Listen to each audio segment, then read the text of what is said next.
10 years had passed since Kaito left the walls of Iganjo, but some habits were hard to break. Rain danced across the roof tiles like a song. Kaito leaned forward, brows pinched as he searched the streets below. Tawashi was filled with even more color than usual. A parade of modified umbrellas seemed to float across the pavement, each of them glowing with a shield of neon energy that kept the people beneath them dry. A glass panel crackled with life as the evening menu for a tea house rolled across the screen. Overhead, a pair of massive, fiery orange koi flickered their silken tails as they swam toward an ocean of sky and starlight. Normally, Kaito loved the vibrancy of Tawashi at night, but he didn't have time for nostalgia. He was looking for someone. Kaito pressed a finger to his temple, and the live feed from his drone appeared in his vision. The device was hovering above a darkened alley, and Kaito ushered the tanuki-shaped drone toward the bustling, rainbow-hued street. A decade in technological advancements meant it was far more sophisticated than the origami crane drone from Kaito's childhood. The crane had been easy to recycle, but Kaito wasn't sure he'd ever be able to replace his current drone, no matter how outdated she would someday become.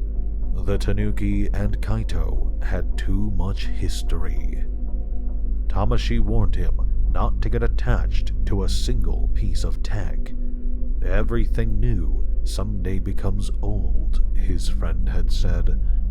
Most of the time, Kaito was happy to listen to Tamashi's wisdom. He'd been both a friend and a mentor over the years, but Tamashi had also spent his life trying not to get attached to anyone or anything.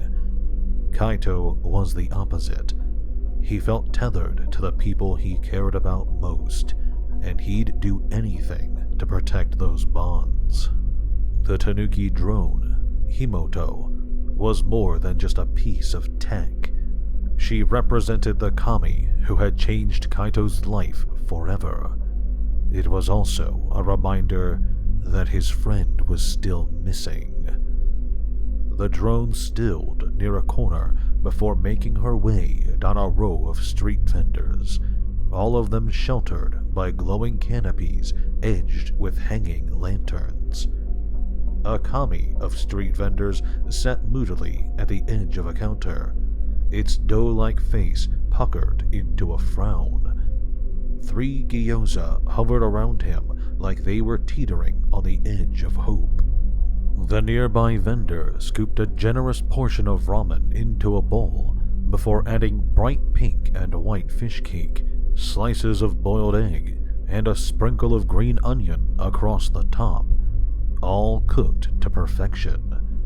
He passed the meal to a waiting customer, and the kami let out a disappointing moan. Even through the drone's camera, Kaito caught the worry in the vendor's eye. Kami were everywhere on Kamigawa, but not everyone wanted to eat a meal beside a spirit with a temper. Sometimes it was better to keep them happy. With a sigh, the man reached behind the counter for his own bowl of bloated noodles that had been sitting in hot broth for far too long. The kami's pudgy face morphed into pure delight, and the dish barely touched the counter before he threw his face into the ramen and slurped furiously.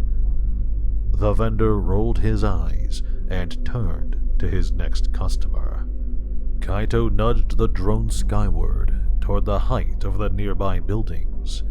With a bird's-eye view, they scanned the city, searching the alleys one by one until he spotted a group of Imperial samurai standing outside of an apartment.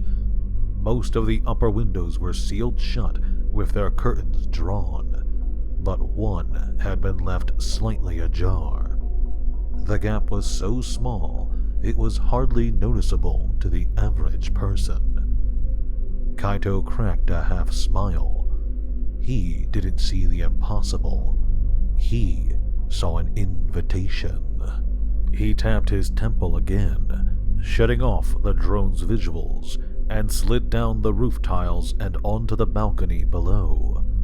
Following the railing to the corner of the building, Kaito slipped through the bars and scaled the wall back down to the pavement, losing himself in the nearby crowd. Nobody noticed the drone approaching, or how Kaito snatched the device from the air in one fluid motion. In his hands, the metal shifted like paper, folding and refolding again until she became a mask, the embodiment of the tanuki-shaped kami that caused Kaito's spark to ignite. He'd become a planeswalker that day, someone destined for greatness even beyond the borders of Kamigawa. Kaito brushed a finger against the edge of the device. He'd followed the kami of the spark all the way to Oseiju, hoping to find the Emperor. But it wasn't his friend who was waiting for him in the forest district. It was his fate. He shrugged against the rain, pressed the mask to his face, and straightened his hood. Kaito didn't care about greatness. He just wanted his friend back. Kaito left the streets for the shadows like an undetectable wraith. Turning corner after corner, he followed the alleyways toward the heart of Tawashi. When he reached the looming apartment building, he began to climb. The Imperial samurai were posted at the door. He could hear the shift of their metal armor every time they moved. Armor made for battle, not stealth. So much unnecessary noise, Kaito thought to himself before swinging over the ledge and planting his feet on the small balcony. Time had changed him. He was no longer a child or an Imperial. But he was still the Kaito who climbed across rooftops and snuck through windows he wasn't supposed to. Pushing the glass with his gloved hand, Kaito slipped into the room without making a sound. The bedroom crackled with firelight. Kaito sensed movement, gaze snapping toward the hearth. He expected to find a kami nestled inside the flame, but there was no one there. Just an amber glow that caused shadows to flicker across the wall. "Don't worry," a familiar voice said. "We're alone." Kaito lifted a brow, but didn't turn. "It was thoughtful of you to leave the window open." There was an irritated huff. "We both know you weren't planning on using the front door.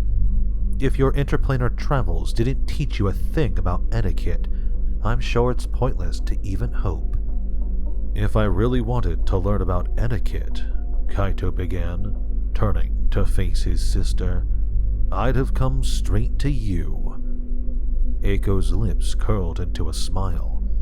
"It's good to see you." Kaito pushed his tanuki mask behind his head. "It's good to see you, too." He hesitated, trying to piece together the joy of seeing his sister with the reality of who she grew up to become. He didn't hate that she was an Imperial, but he hated the distance that came with it. "I know you don't leave the palace much these days." "It's difficult," Aiko admitted. "Persona has supporters all over Kamigawa, not just the Asari uprisers in the Sokenzen Mountains, but spies in Tawashi and the undercity too. It isn't safe for someone like me to travel without protection." "I remember you being quite capable of taking care of yourself," Kaito countered. "I'm an Imperial advisor now. There is more to consider than just myself," she said quietly. Kaito twisted his mouth. Her words reminded him of someone he hadn't spoken to since the day he fled Eiganjo. "Is Lightpaws here with you?" Their paths hadn't crossed in a decade. Kaito wasn't intentionally avoiding his former teacher, but he also wasn't looking for a reunion. Because when it came to Lightpaws, Kaito still felt the hurt like a bruise beneath the surface. Aiko shook her head. "Lightpaws doesn't have time for diplomacy meetings. She's too busy trying to prevent a rebellion and keep the rest of the court from turning on each other in their bid to gain more power." There was an edge of frustration in her voice. The Asari uprisers grow bolder every day. The longer the throne remains empty, the more Rezona is able to gain supporters who believe the Empire should be abolished. As much as Kaito believed the Imperials could be restrictive, he never wanted a complete end to the Imperials' guidance. They played an important role when it came to negotiating with the Kami, and the last thing Kaito wanted was for Kamigawa to break out in violence. The Emperor will come home. Kaito's throat tightened at the memory of what he lost. What Kamigawa lost. He'd traveled across the multiverse to find her, but he was no closer than he had been when his spark ignited. All Kaito knew was that the man with the metal arm was a planeswalker, which meant the Emperor could be anywhere. Aiko nodded solemnly. "I hope you're right, for Kamigawa's sake, and yours." Kaito looked away. Sometimes, when the days were long and the evenings quiet, the ache in his heart felt just as powerful as it had been when he'd stood in Kyodai's chamber and realized his friend was gone. But now was not the time for aching hearts. It had been months since he'd seen his sister. He didn't want to waste their time together being sad. "You always did love to worry about me." He turned back, lifting a brow like he was baiting her. "Is that why you risked sending an Imperial drone all the way to Tawashi?" Aiko pursed her lips. Their dynamic was familiar. It made it easy to fall back into old habits, and banter had always been one of their favorites. "You are not the only one with eyes in this city, Kaito. If you were in trouble, I would know about it." The words slipped out of Kaito's mouth too easily. "I didn't realize I'd have to leave this plane just to get a bit of privacy." Aiko blinked. "You wouldn't leave again without saying goodbye." It wasn't a question. It was a reminder of Kaito's promise. He didn't regret leaving the palace, but he did regret how he'd left Aiko without any warning at all. They'd come a long way since then. Aiko had been in Boseiju with Kaito when they'd been tracking the Kami of the Spark. She was the only Imperial on Kamigawa who believed he was right about the man with the metal arm having something to do with the Emperor's disappearance. But some memories left their marks, and sometimes those marks stung. Kaito lifted his shoulders, sheepish. "Oh, come on. You must have forgiven me by now. I've basically saved your life in the forest district. Twice." "That's not even close to what happened. You were barreling through Kami territory without any sense at all. You're lucky you even survived long enough to ignite that spark of yours." "You always were my favorite Kami diplomat." "I'd say flattery will get you nowhere, but we both know that's pretty much the only card you have." His laugh echoed through the space. "You wound me." Fire flickered in Aiko's glimmering stare. "I've heard the rumors about futurists looking into illegal bioenhancements that can mess with the physics of reality. perhaps you should ask your friends to help you grow thicker skin. Kaito's smile faded slightly. Another memory that carried a sting.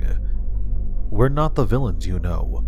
We believe experimenting with technology is the way forward. Not to hurt people or start wars, but to help, to heal. We already have tech for that. Yes, but who has access to it? Anyone who can't afford permits or upgraded motherboards has to hope for a kami's blessing to have any kind of power, and we both know how rare that is. Have you ever stopped to think that maybe not everyone should have access to power? Aiko countered. The Imperials are not trying to be regressive, but we have merge gates to build and protect, and kami who see our expanding cities as threats to their homes.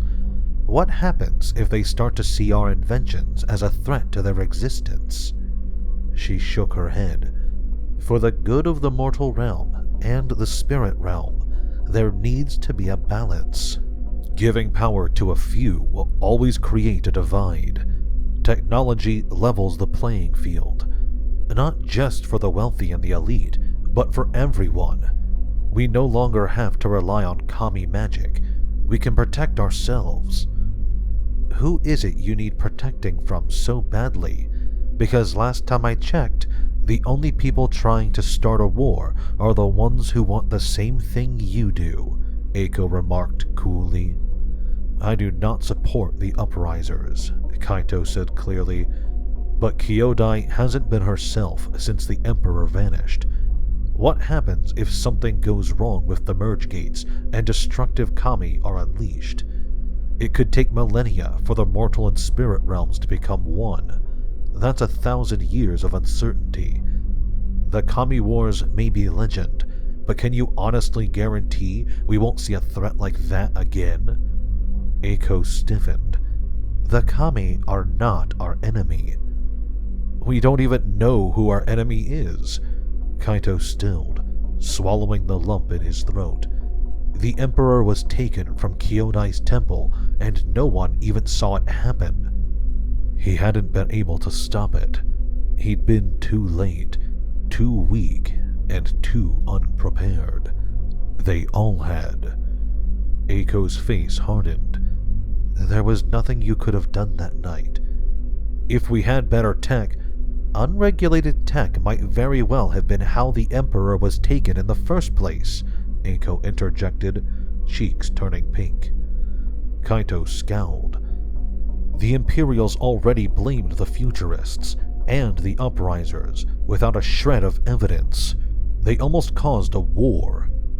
Aiko was silent for too many seconds. Kaito saw the hesitation in his sister's eyes. She was holding something back. What have you heard? He blinked, hope crushing against his ribcage like a tidal wave. Do you know where the Emperor is? No, Aiko said, but I received some intelligence. Even in the firelight, Kaito could see the strain behind her eyes. Whatever she knew, she wasn't supposed to tell Kaito. He took a step forward, urgent. If this is about the Emperor, it's about Tawashi, Aiko interrupted. Kaito's thoughts stalled. He wasn't sure he'd heard her right. What does Tawashi have to do with any of this? Aiko's eyes latched onto the doorway. Kaito had never seen her so nervous. She reached inside her robes and pulled out a small device shaped like a paper fan. With a brush of her thumb, the edges expanded into a small dome. Energy radiated outward, creating a cocoon of white light surrounding the siblings. A noise suppressor?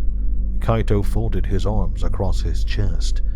This must be serious if you don't even trust your guards. Aiko took a slow breath. My sources have been watching Tawashi for some time. He is involved in trading illegal merge studies involving kami and... If you think I'm going to provide information on my best friend to the Imperials, You are sorely mistaken." Kaito gritted his teeth. "Aiko, you're my sister and I love you, but if you're asking me to be your spy, I'm not telling you this because I want your help. I'm not supposed to be telling you this at all, but..." Aiko pinched the bridge of her nose. "It's not just the merge studies, it's who he was with." She sighed, dropping her hand. Tawashi was seen meeting with a man in the undercity, a man with a metal arm. The fire snapped behind him, but Kaito could feel embers burning in his own chest, a flame of defiance. Whatever your sources think they saw, they're wrong. Tawashi had met them both in the forest district. He knew about the Emperor, and the Kami, and the man Kaito was searching for. There wasn't a single secret Kaito kept from his friend. Not then, and not now. It didn't make sense that Tawashi would hide something so important. He couldn't have. "Believe me, I would never share intel with you if I wasn't absolutely certain it was true." Aiko's shoulders fell. "Especially not about this." Kaito's voice was hollow. "Tawashi wouldn't betray me." "I'm telling you what I know," Aiko said. 10 years ago, you swore you would never stop looking for the Emperor. If Tawashi knows the man with the metal arm and never told you, don't you want to find out why?" "I won't feed you intel," Kaito said seriously, "and I won't turn in my friend to be used as a scapegoat." "I'm not asking you to. We want the same thing, to find the Emperor as soon as possible. I'm simply giving you the information you need to do the right thing, to find out the truth." Kaito looked away bitterly. There must have been another explanation. Tawashi would never lie to him. He would never betray him. Would he? "Kamigawa needs a ruler," Aiko said carefully. "Someone to restore the balance between our people." Kaito tilted his chin, facing his sister. "I don't believe a throne is the key to restoring balance, but I will do whatever it takes to find the Emperor." He'd trusted Tawashi for a long time, but he'd trusted Aiko much longer. Whether her intel was right or wrong, Kaito believed in his sister enough to follow the trail, and if spying on his best friend was the only way to prove his innocence, then Tawashi would just have to forgive him. Kaito moved for the window, leaving the protection of the dome behind him. Aiko flicked the metal fan closed before tucking it back into her robes. "I'm sorry, Kaito." He paused near the ledge, listening to her somber voice. "I know what he means to you." Kaito didn't want to believe it, but if Tawashi really was working with the man with the metal arm, and if he'd had knowledge of what happened to the Emperor all this time, then maybe their friendship was never what Kaito had thought. Kaito stood at the edge of the alley, back pressed against the stone wall. Otawara was high up in the clouds, and sometimes Kaito was convinced the floating city had fewer shadows because of it, and far fewer places to hide. His Tanuki drone was too recognizable to be any help around Tawashi, so Kaito had to tail him the old-fashioned way, with his eyes, ears, and pure determination. As the weeks passed and he continued to gather information, Kaito found himself hating the new mask he wore, the mask of a liar. It hurt to teeter on the edge of betraying his friend. More than once, Kaito nearly convinced himself it was all a misunderstanding, that Aiko had been wrong, and that it couldn't have been the same planeswalker he saw in Kyonai's temple. But every piece of intel Kaito uncovered only confirmed what his sister had told him. Tawashi was hiding something, not just from Kaito, but from the other futurists too. Kaito watched him day after day, working at the futurist department like his beliefs were aligned with the rest of Otawara.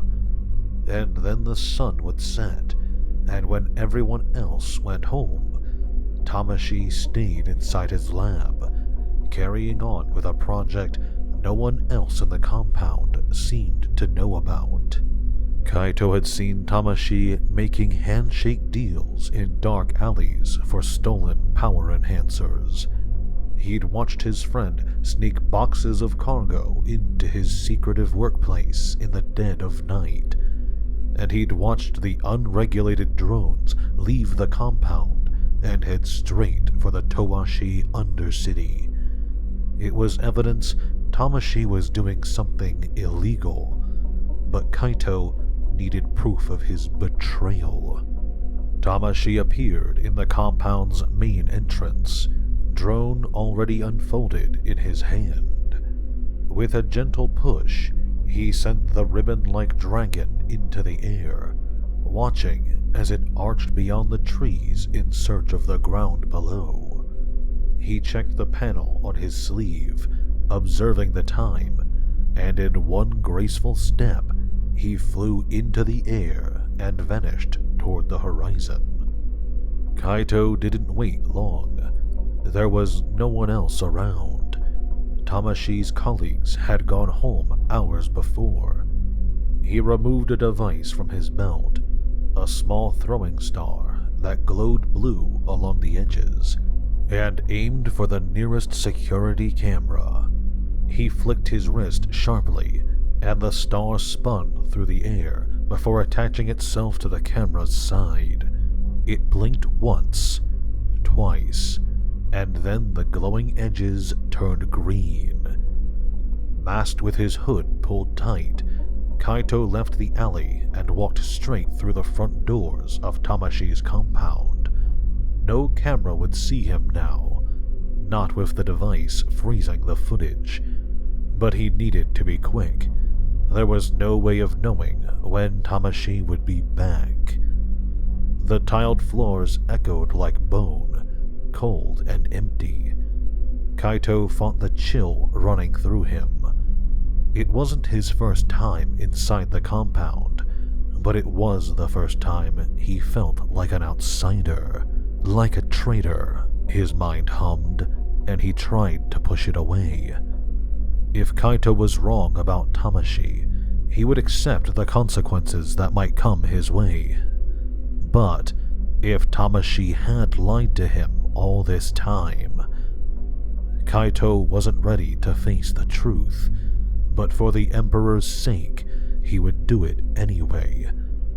He passed the metal door leading to Tawashi's lab without a second glance. There was no point trying to break in, not without a keycard or a giant mech, and Kaito didn't think blowing the lab to pieces would do much good from an evidence standpoint. Instead, Kaito headed straight for Tawashi's office. An enormous desk sat in the center, toppled with a combination of data chips and paperwork. A round lantern sat in the corner, and Kaito pressed a finger against the side to bring it to life. Using his telekinesis, Kaito lifted the lantern into the air until it hovered steadily beside him. He looked through every drawer and cabinet in the room and went over every scrap of paper on Tawashi's desk. Most of it was unimportant, but there was a coded message that Kaito found tucked beneath a file. It didn't take Kaito long to decipher it. He'd learned every trick Tawashi was willing to teach him. It was vague as far as messages went, but it seemed to be a request to meet in the undercity. It was a long way for a meeting. The undercity was on the surface, wedged between the shadows of Boseiju, the oldest and largest living tree on Kamigawa, and Tawashi's skyscrapers. Certainly not a practical location for run-of-the-mill business. To go so far from Otawara implied an even greater need for secrecy than the average futurist required. Kaito drummed his fingers along the edge of the desk, frowning at the message as he double-checked the date and time. The meeting was happening tonight, and soon. It must have been where Tawashi was headed. But who was he meeting, and why? As Kaito began to stand, he spotted a data chip tucked behind some of the paperwork. He connected it with his tanuki mask, took a few moments to bypass the encryption, and watched as the image appeared on the inside panel. It was a blueprint of a strange device, thin and square, with wire-like arms reaching out of it like a jellyfish.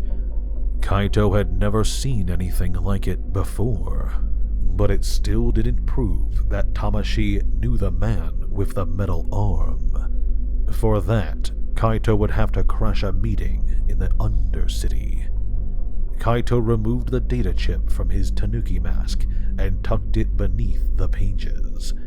He stepped away from the desk and flexed his fingers, sending the lantern back into its cradle, and hurried outside. When he was safely through the doors, Kaito flicked his fingers, and the device unlatched from the camera and floated back to him. He plucked it from the air, shoved it into his belt, and headed for the Sky Ferry. Kaito skirted through the belly of the undercity with ease. Even if it hadn't been the middle of the night, no sunlight ever made it to the surface, and the neon city lights didn't seem to reach the narrower streets. The murky waterways were blanketed with cherry blossoms, but even the charming aesthetics couldn't mask the stench of sweat and sewage in the air. It didn't take long to track Tawashi. Moonfolk didn't often venture into the undercity, and more than one stranger was happy to trade intel for a small fee. Kaito followed his friend's trail all the way to the docks. Light sources were scarce at the edge of the city, and the canal water was nearly pitch black. Kaito could taste an unpleasant sourness on his lips, the chemical stain that came from being so close to the undercity sewers. He grimaced, keeping his hands loose at his sides, ready to reach for his sword at the first sign of trouble. He didn't know what he'd find, but if he saw the man with the metal arm again, he wasn't planning on letting him get away. The steam from the nearby vents helped mask Kaito's footsteps as he wandered across the edge of the docks. Metal containers were stacked in uniform rows, offering plenty of places to hide. But Kaito's attention was pinned on the warehouse up ahead, where light spilled out of a pair of wide bay doors. Kaito removed his mask, letting Himoto transform back into a four-legged drone. Silently, she flew toward the warehouse. At the same time, Kaito reached for the sword at his back. With a flick of the handle, the edges expanded into 2 rows of sharp, jagged teeth. Tightening his grip, Kaito crept after the drone and pressed a finger to his temple. Inside the warehouse, the Tanuki drone floated toward a dark space above the rafters. Metal crates filled most of the room, but at the far end was an open area filled with tables and lab equipment. Glowing beakers were contorted around one another like a maze of glass. Some of them bubbled with neon liquid, and others sparked with energy. Surgical instruments littered the surface. There were oddly shaped knives that looked like wide triangles, and others that were thin as twigs. Smaller beakers filled with strange, metallic-hued serums were laid out on a work table, and fragments of metal and frayed wires surrounded each other like puzzle pieces that didn't quite fit. Unease ran through Kaito's bones. These experiments, they looked nothing like the futurist work he'd seen on Otawara, or anywhere on Kamigawa, for that matter. Kaito ushered Himoto closer to the lab equipment when an enormous shadow made him stop. He could hear voices from the doorway, an argument that had long been underway. Even with the drone's camera, all Kaito could see below was a too large shadow. When it shifted, Kaito heard an unnatural tremor in the figure's voice, like metal grating against metal. The fleshling's previous utility is irrelevant. Doubt and weakness must be excised from the whole. There was a shuffle of footsteps near one of the containers, and a gruff voice mumbled something Kaito couldn't hear. The enormous figure shifted once more, stepping further into the light. Kaito held his breath as a strange monster appeared. Its body was made of chrome, with clawed arms and a curved spine. Exposed ribs and pointed vertebrae were displayed like metalwork. His face and mouth were monstrous and bird-like, with too many sharp points and long, flat teeth that made Kaito stumble backward, even outside the warehouse. This wasn't the man with the metal arm Kaito had seen in Kyonai's temple. This was something else entirely. The creature moved across the space with an unnatural gait, and Kaito pulled his drone further into the shadows for cover. Finalize collecting the necessary materials and transfer the acquired specimens. The monster turned, jaws opening as the metallic rattle of his voice made Kaito's stomach go hollow. Do not slow the process. The subject's regaining a fully conscious state is an inevitable outcome. A group of henchmen appeared on the drone's camera. Reckoners, by the look of their clothing. There were nearly a dozen of them, hurriedly shuffling equipment from the table and into a waiting vehicle. They left the beakers behind, still bubbling with color, and began shifting one of the larger containers toward the vehicle instead. The perfect size to store some kind of weapon, Kaito thought blandly. What has Tawashi gotten involved in? The henchmen had the cargo partially loaded into the vehicle when a scream rang out from inside. Kaito's heart pinched at the thought of the Emperor in a cage somewhere, but the noises inside the cargo were more animal than human. They sounded like Kami. He wanted to investigate. He knew whatever was inside the container could provide answers about what was going on in the warehouse. But there was no time, and Kaito couldn't take on a dozen reckoners and a monster all by himself. What do we do about the beakers? One of the henchmen asked. The creature made its way toward the vehicle without looking back. All evidence must be eradicated. Expansion of the work will continue in a more optimal location, courtesy of the fleshling. With a sneer, the reckoner turned, picked up one of the solo beakers, and threw it against the rest of the glass with force. The explosion made Kaito jump in alarm, grip tightening around his sword. He blinked quickly, pressing his temple to call his drone back, and listened to the rumble of the vehicle as it sped away. The angry snap and hiss of the fire was a warning, but there was also evidence inside. Evidence that was being destroyed.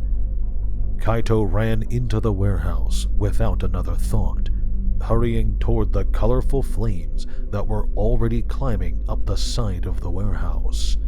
In a few more minutes, the entire building would be engulfed. His eyes scanned the tables for something to grab, something that could help him, but everything that was left behind was already burning, too fierce and bright to stop. Kaito's shoulders fell, just as a moan sounded somewhere behind him. He spun, sword raised, and saw Tawashi slumped in the corner beside one of the containers. The fabric of his robes had been slashed across the middle, clawed by a metal arm. His face had paled to a shade Kaito had never seen on his friend before, and all around him, blood began to pool. Tawashi was mortally wounded. Shoving his sword back into its hilt, Kaito ran to his friend's side and sank to his knees. There were so many things he wanted to say, so many things he wanted to ask, but in that moment, his heart felt as shattered as the glass burning behind him, and he didn't have any words at all. Tawashi lifted his head, eyes fighting to stay open. Kaito. Kaito shook his head again and again. This couldn't be happening. He would not lose another friend. But death had other plans. Tawashi's voice was as faint as ash. I've made so many mistakes, but lying to you was the worst of them. Kaito felt the fire roar behind him. He couldn't move Tawashi. It would only speed up the inevitable. And if seconds were all he had left, he wanted to tell him not to worry, to give him peace and forgiveness in those final moments, to give him everything a friend deserved. But he had another friend too, and there was still time to help her. "Tell me what you know about the Emperor," Kaito begged, fighting the sting in his eyes. "How do you know the man with the metal arm?" Tawashi's eyes fluttered. "No!" Kaito grabbed his friend's robes and tugged. "Don't you go yet, not without telling me the truth." Tawashi's last breath halted like the whisper of a fight. He stared up at Kaito with so much broken, irreparable regret. He was out of time. "Tezzeret," Tawashi whispered like he was breaking a spell, and then he was gone. Kaito's cry became a choked gasp, and the tears streaming down his cheeks felt like they were being seared into his skin. He felt the heat reach his back, the fire growing dangerously close. Clenching his teeth, Kaito pressed his hand to Tawashi's eyes and mouthed a silent goodbye. Even though it felt wrong, he reached into his friend's pocket and removed the keycard to his lab. Tawashi may be dead, but Kaito had more to do. His Tanuki drone appeared at his side, folding itself back into a mask. Kaito covered his face and stood over his friend's body, fighting the anguish that rocked his shoulders, and walked away. Behind him, the warehouse blazed. Thank you very much for watching this video. If you enjoyed, please consider leaving a like or sharing this video with your friends. If you subscribe to my channel and hit the notification bell, you'll be alerted whenever I upload new videos. If you have a topic you'd like me to discuss, feel free to let me know in the comments section below. Finally, if you'd like to support me directly, well, I've created a Patreon for this channel. If you like what I do and want to help me out, go check it out. A link to it will be in the description below. Thanks again, and have a great day.